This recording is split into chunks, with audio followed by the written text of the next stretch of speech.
Conakry, 3 décembre au sommaire, le président de la Banque mondiale est à Conakry pour accompagner l'État guinéen dans la lutte contre le virus Ebola. Jim Jong Kim a été reçu par le chef de l'État, professeur Alpha Condé.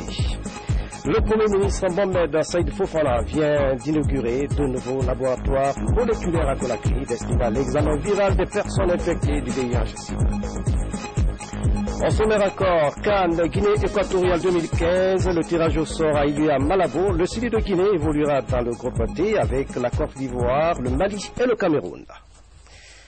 Mesdames et messieurs, bonsoir. Merci de votre attention et bienvenue dans cette édition. Le président de la Banque mondiale est à Conakry après le Libéria et la Sierra Leone. Jim Jong Kim vient apporter son appui à la Guinée touchée par l'épidémie d'Ebola. À son arrivée à l'aéroport de Conakry, il a été accueilli par les ministres de l'économie, de la santé, le gouverneur de la Banque centrale de la République de Guinée. Et puis le patron de la Banque mondiale s'est dirigé vers le siège de son institution. Il a été reçu donc cet après-midi par le chef de l'État, professeur Alpha Condé, au centre des entretiens. La lutte contre le virus Ebola, le développement économique et plusieurs autres sujets ont été abordés. Le résumé de cette audience avec Ibrahima Keïta. Il est le deuxième président de la plus grande institution financière au monde à se rendre en Guinée après Mac Nambara en 1976. Jim Jong Kim est venu témoigner de l'engagement de la Banque mondiale à davantage appuyer la Guinée dans la lutte contre la maladie à virus Ebola.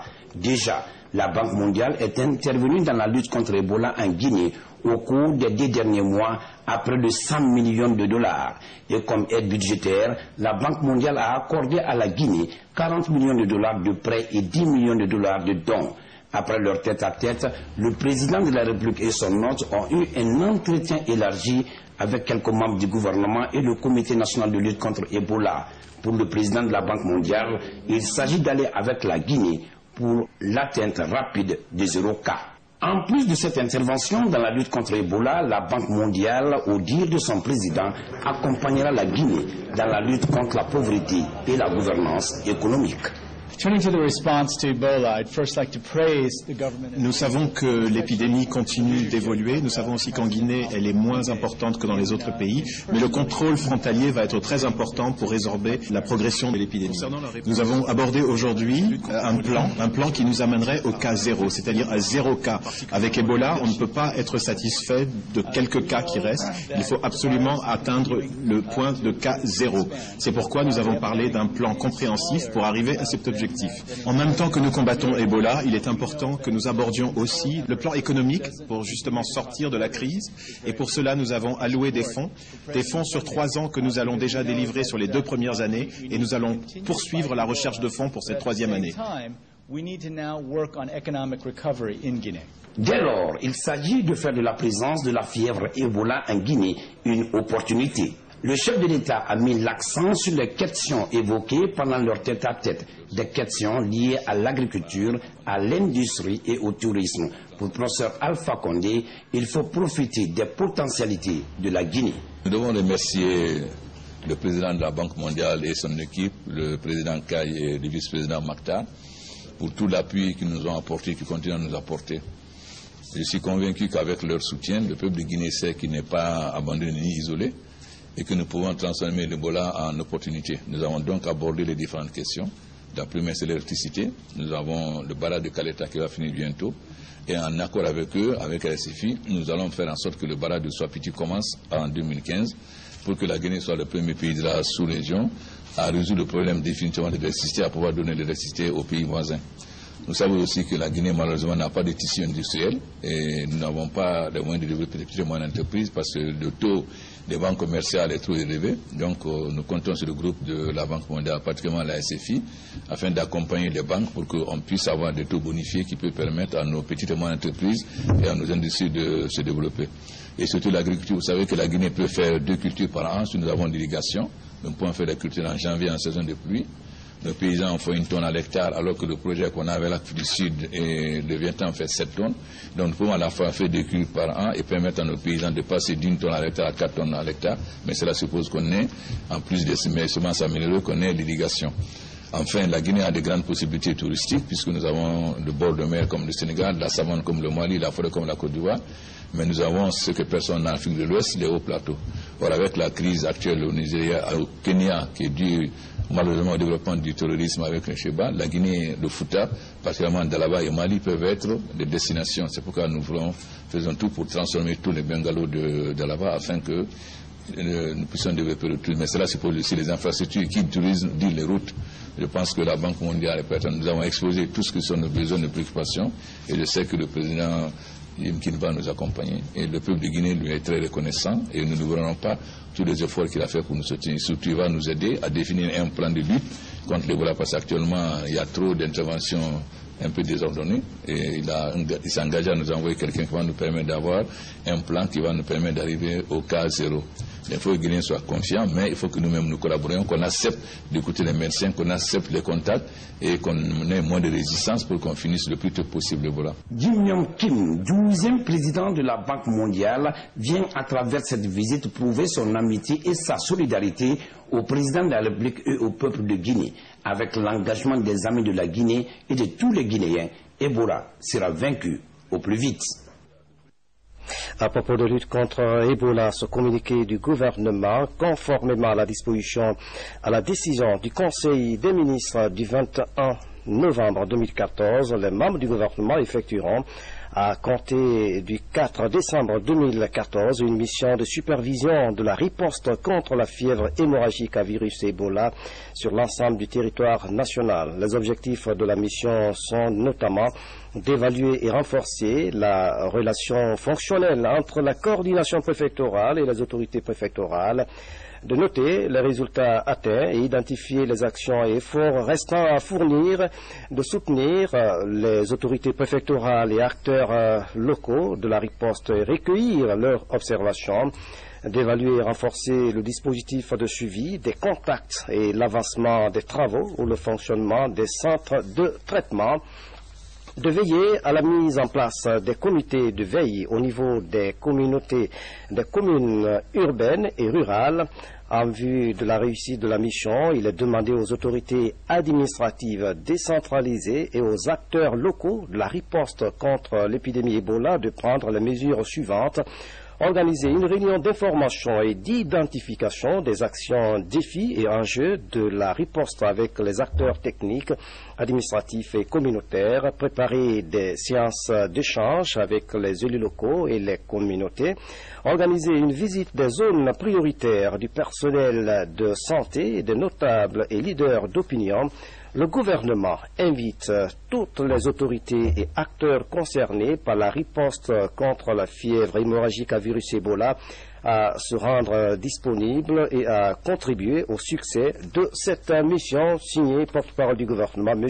Damata Albert Camara, ministre de l'enseignement technique, de la formation professionnelle, de l'emploi et du travail. La lutte contre le virus Ebola, l'Union africaine et la CEDEAO viennent de mettre à la disposition de notre pays 50 agents de santé venus du Mali, du Sénégal, de la Côte d'Ivoire et du Bénin. Ces volontaires viennent ainsi renforcer les capacités des différents centres de traitement. Mabinti Laï Soumassi, ce reportage.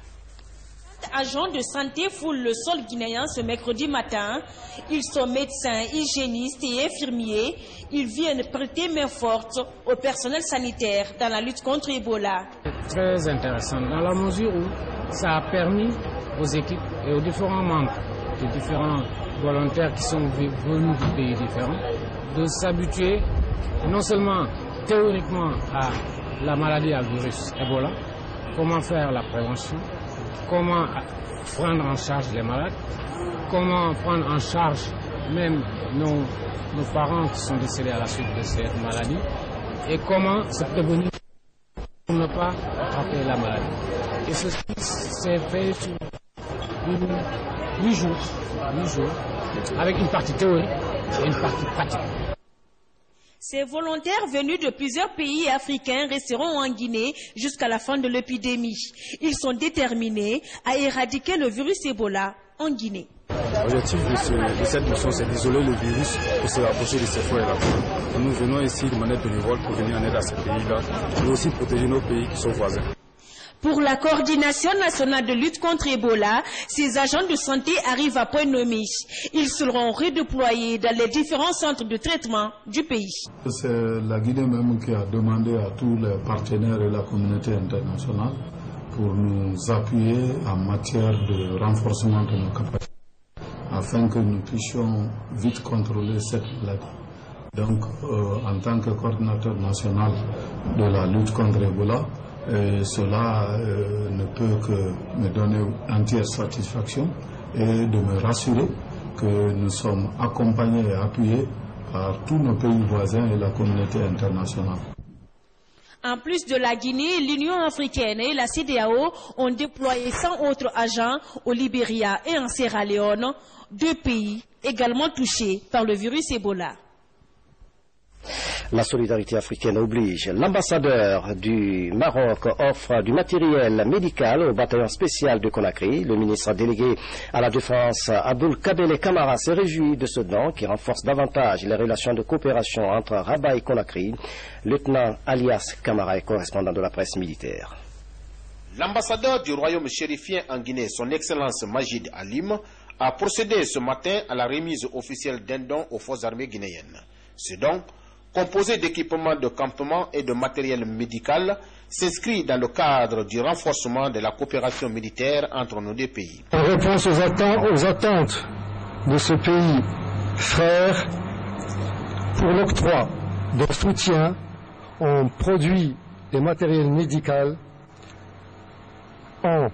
également en matériel d'intendance d'une quantité de plus de 15 tonnes.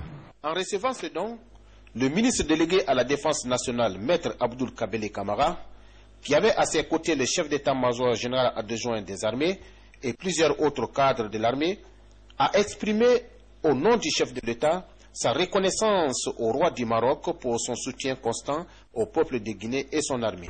La présente cérémonie de remise de matériel à laquelle nous assistons est un puissant témoignage de la solidité des relations d'amitié et de coopération liant nos deux pays. Puisant sa force dans cette dynamique, la coopération entre les forces armées de nos deux pays fonctionne sans interruption depuis une quarantaine d'années, grâce au partenariat privilégié voulu et entretenu par les autorités de nos deux pays. Ce geste hautement apprécié par les autorités militaires vient rallonger la liste des assistances que le peuple marocain ne cesse d'apporter à la Guinée. Préoccupé par la situation des familles touchées par Ebola, le Premier ministre chef du gouvernement a visité certaines familles victimes d'Ebola. Mohamed Saïd Fofana a transmis les messages d'encouragement du chef de l'État, professeur Alpha Condé, avant de leur prodiguer d'utiles conseils liés à la gestion des corps. Hadi Kamara, reportage. La revue corps dans certaines localités quant à l'existence de la maladie liée à la fièvre hémorragique à virus Ebola. C'est pourquoi le Premier ministre traite ce matin s'est rendu à Temenatai, dans la commune de Kalom, pour consoler et sensibiliser les citoyens dans le cadre de lutte contre Ebola. Le travail de sensibilisation des populations dans le cadre de la riposte contre cette maladie Ebola. Ici, il nous avait été donné d'apprendre quelque temps qu'il y avait des réticences suite au décès d'un des membres de cette famille. Mais fort heureusement, aujourd'hui, tout est rentré à l'ordre. Et la famille a accepté, les bâtiments ont été pulvérisés et toutes les personnes ont été contactées. Ils sont répertoriés et ils ont accepté, vous avez entendu leur déclaration, de se mettre à disposition. Alors nous étions venus au nom du chef de l'État, le président Alpha Condé, pour présenter les condoléances du gouvernement à la famille suite au décès du médecin et des autres décès qui ont eu lieu. La famille a bien apprécié et l'imam lui-même s'est engagé à relayer ce message auprès des populations de Temenatai, de Boulbiné. Désormais, dès qu'il y a un cas de ce genre, on puisse se mettre à disposition pour que Ebola soit vaincu. En tout cas, nous partons d'ici rassurés que le message a passé. Après la commune de Kalom, Mohamed Saïd Fofana est venu à Ratoma. Ici, il a visité le cimetière de Wanindara où un corps enterré par la Croix-Rouge a été exhumé par certains citoyens. Bon, pratiquement tout le monde a suivi l'opposition des populations à l'enterrement d'un mort, l'enterrement sécurisé, un enterrement communautaire. Mais je crois que le Premier ministre communautaire est venu voir les lieux. On a découvert quand même que ce n'est pas un cimetière qui est clôturé. Le cimetière, les populations ont dit qu'ils ont peur d'Ebola parce qu'ils ont mal traduit. Mais le Premier ministre conseille à l'ensemble des citoyens, à l'ensemble des populations.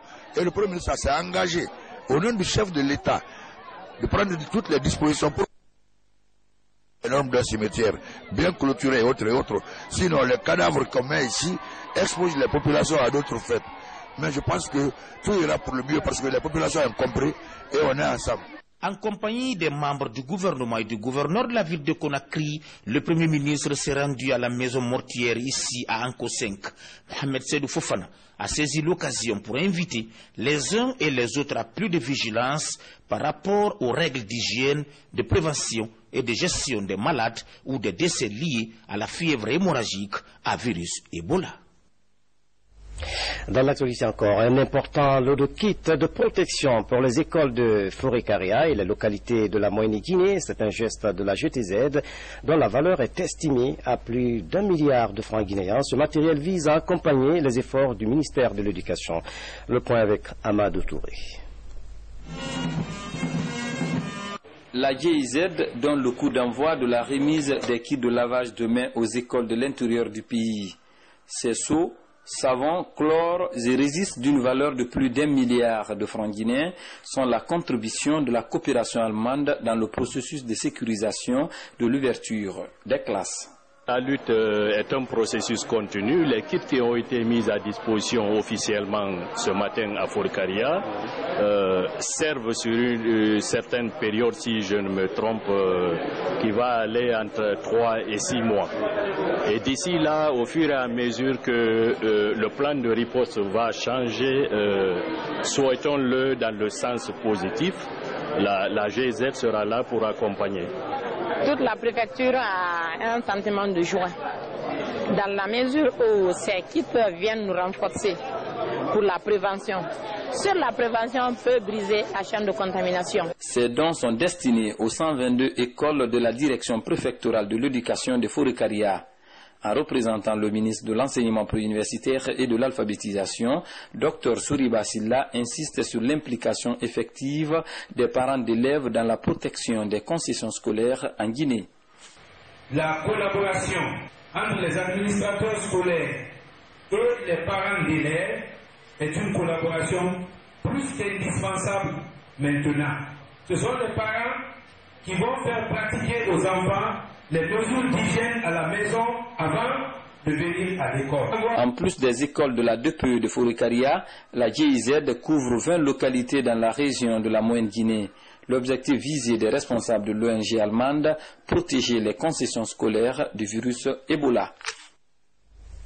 La santé toujours, le Lions Club de Conakry, Rivière du Sud, a organisé une séance de sensibilisation sur le VIH-Sida. C'est à la faveur de la journée mondiale de lutte contre le sida. La sensibilisation a touché plusieurs dizaines de personnes. Mamadou Alpha-Baldé était de la partie. Stratégie de lutte contre le virus Ebola, la mobilisation sociale demeure une approche privilégiée. C'est dans cette dynamique que la cellule de coordination sur les pratiques traditionnelles néfastes affectant la santé de la femme et de l'enfant CPTAF offre ce lot de kits sanitaires à la préfecture de Beila, déjà touchée par l'épidémie. La lutte, il faut commencer par les communautés. Partout où il y a les réticences, il faut commencer.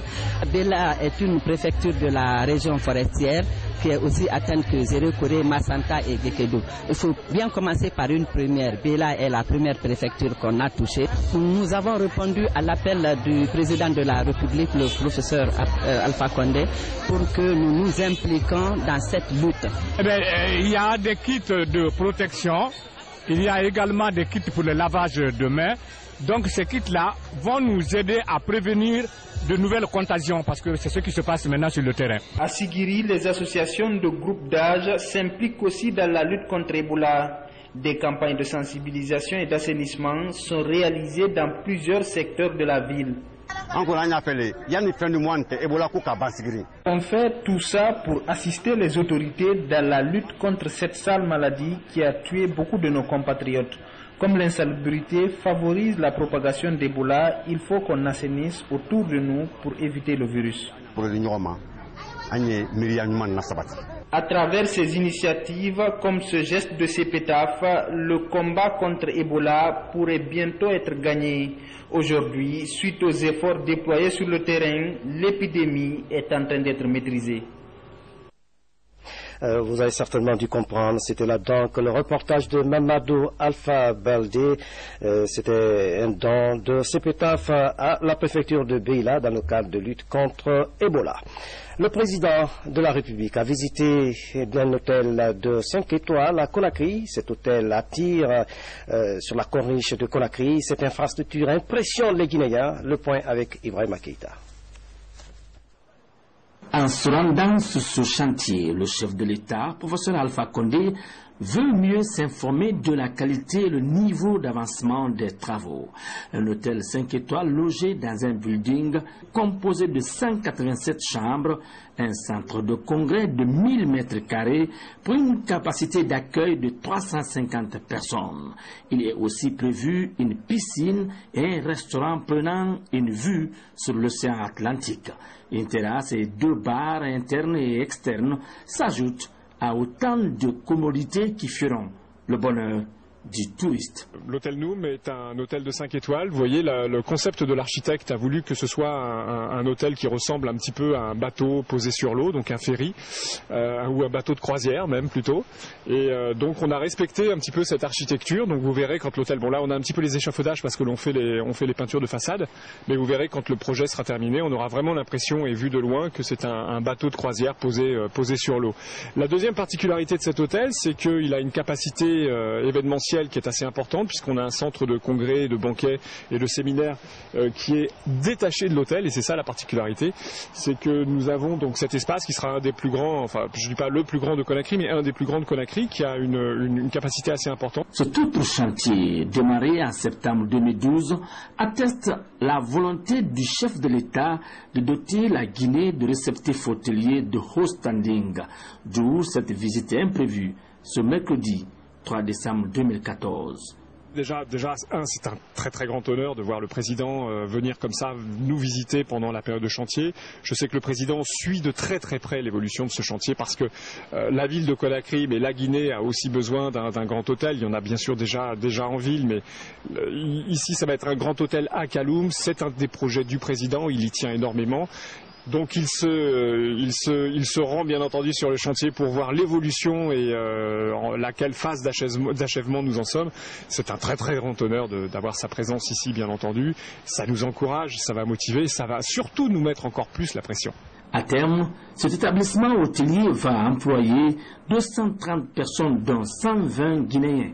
Durant sa visite, le président de la République a insisté sur la qualité des travaux et le respect du cahier de charge. Selon les responsables du chantier, la fin des travaux est prévue pour juin 2015. Avant de visiter le chantier de cet hôtel, le chef de l'État s'est rendu à la morgue de l'hôpital Ignace Dine prendre part à la levée du corps de son frère et ami Feu El Hadji Kazaliou Doumbouya.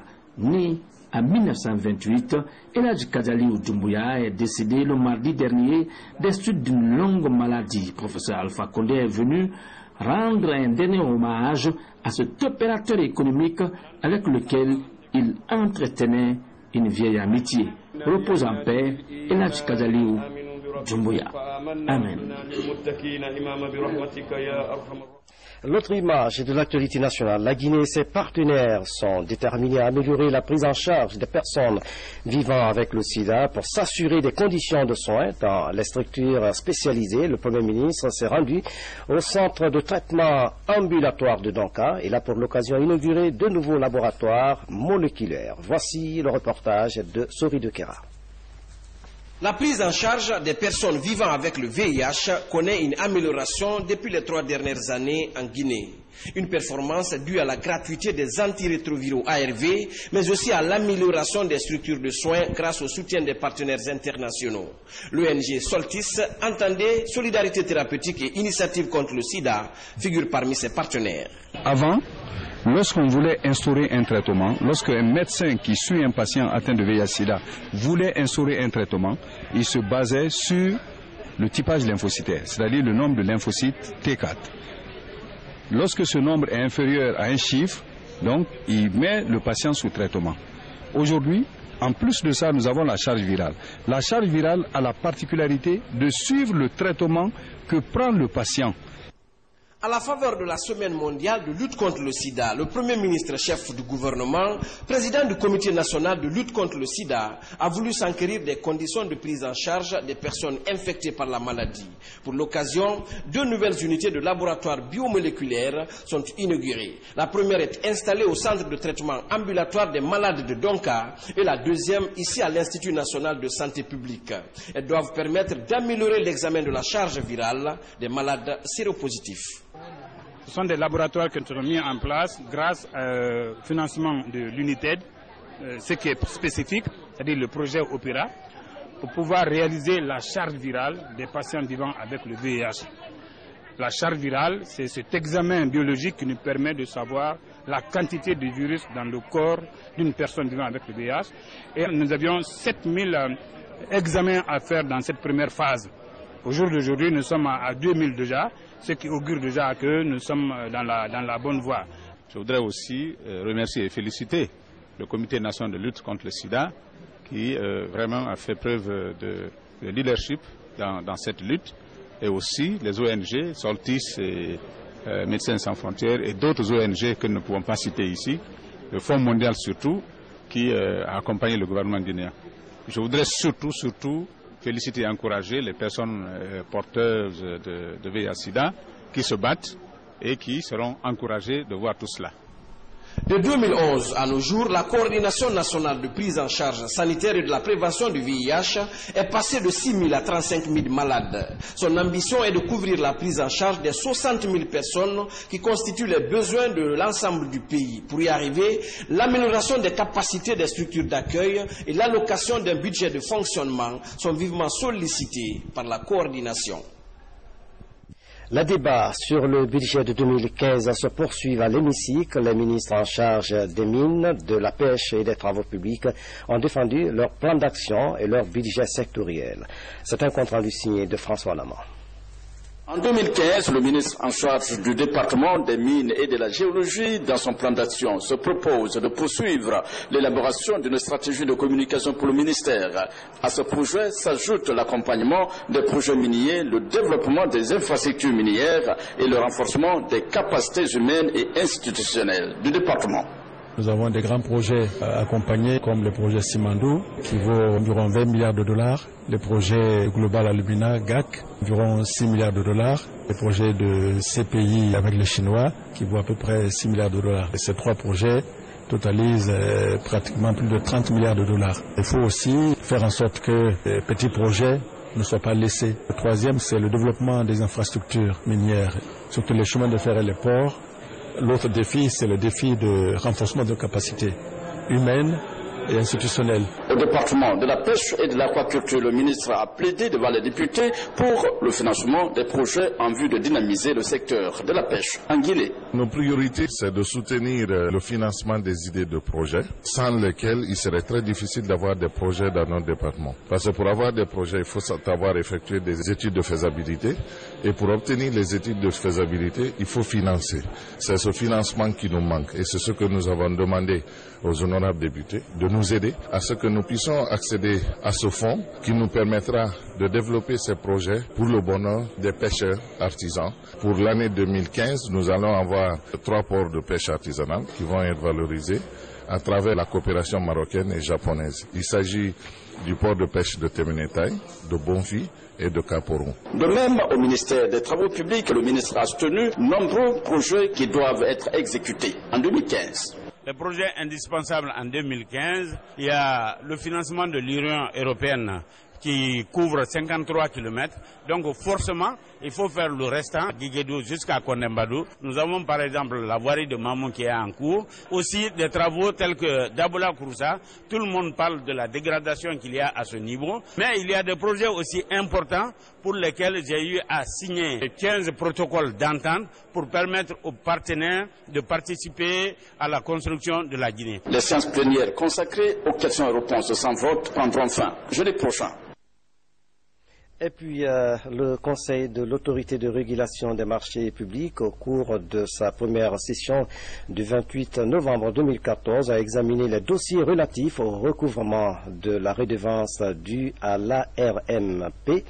Conformément à l'article 38 du décret D 2014-167 PRG SGG du 22 juillet 2014 portant organisation et fonctionnement de l'ARMP, invite les bénéficiaires des marchés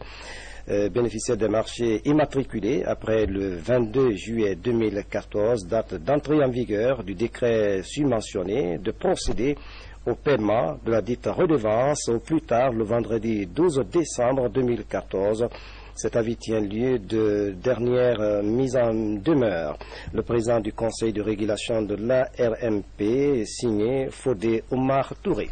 Le Centre Femmes Citoyennes et Paix, FECPA, en abrégé, poursuit sa campagne de sensibilisation sur les violations des droits des femmes. La démarche de l'ONG FECPA consiste à promouvoir les droits de la couche féminine. Cette campagne est financée par l'USAID. Reportage Yene Yassani. Pendant que l'humanité fête les 16 jours d'activisme sur le respect des droits humains, notamment les droits des femmes, le Centre FECPA, en collaboration avec l'Association des barreaux américains, ABA, organise cet atelier. La rencontre porte sur la validation des outils de documentation sur la violence faite aux femmes. L'initiative s'inscrit dans le cadre du projet Pouvoir du droit. Aujourd'hui, nous avons fait coïncider cette activité avec les 16 jours d'activisme, qui est donc une opportunité pour nous d'interpeller le peuple de Guinée sur toutes ces violations dont les femmes sont victimes en Guinée. Et nous pensons que pour un état de droit et pour des états vraiment respectueux des droits humains, nous devons ensemble lutter pour que vraiment désormais les droits des femmes ne soient plus violés. La lutte contre les violations des droits des femmes est aujourd'hui une préoccupation internationale. En Guinée, le Centre Femmes Citoyenneté et Paix n'est pas seul dans le combat. L'ONG bénéficie du soutien des structures internationales pour protéger la couche féminine.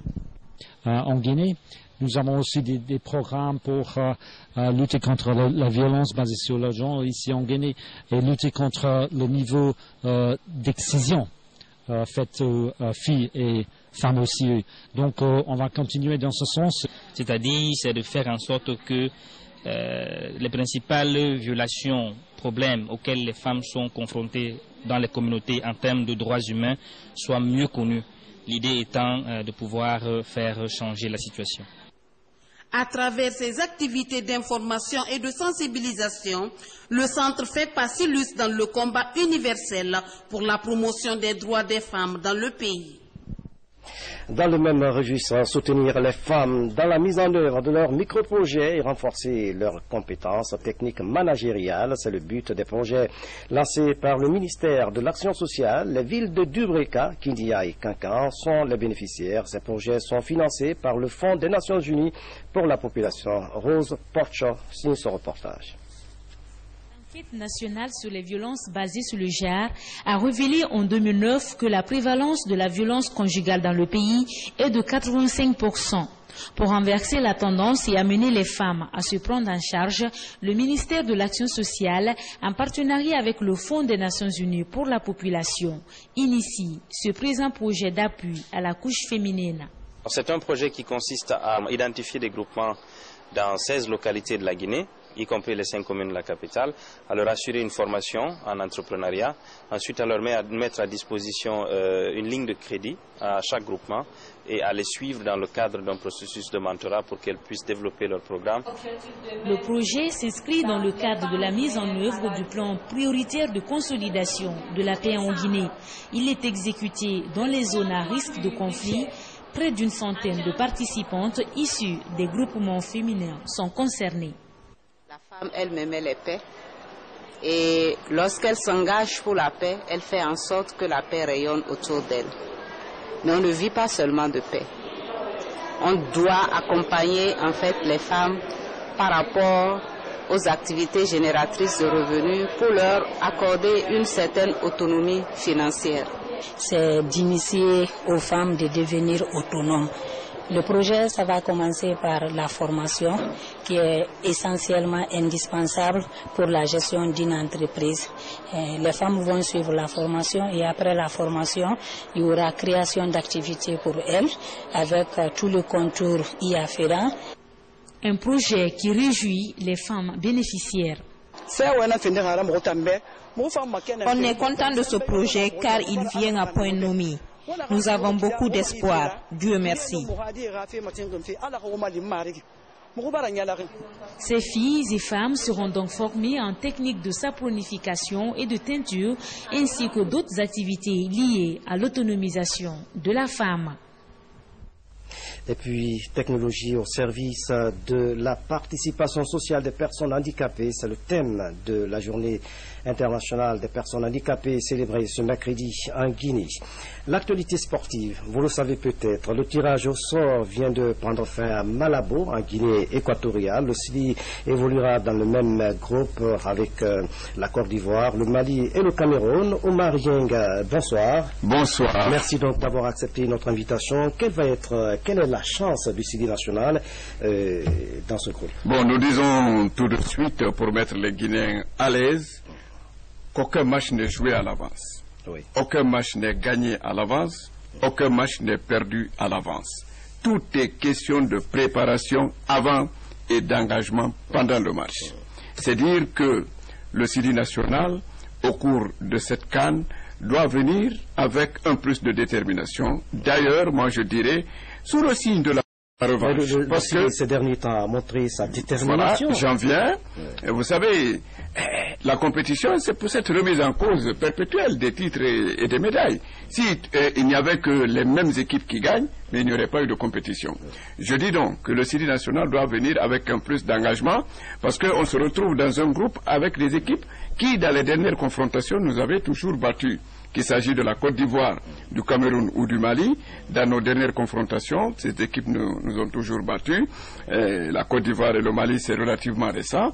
Le Cameroun, ça date de 20 ans, ça date des éliminatoires de la Coupe du Monde de 94.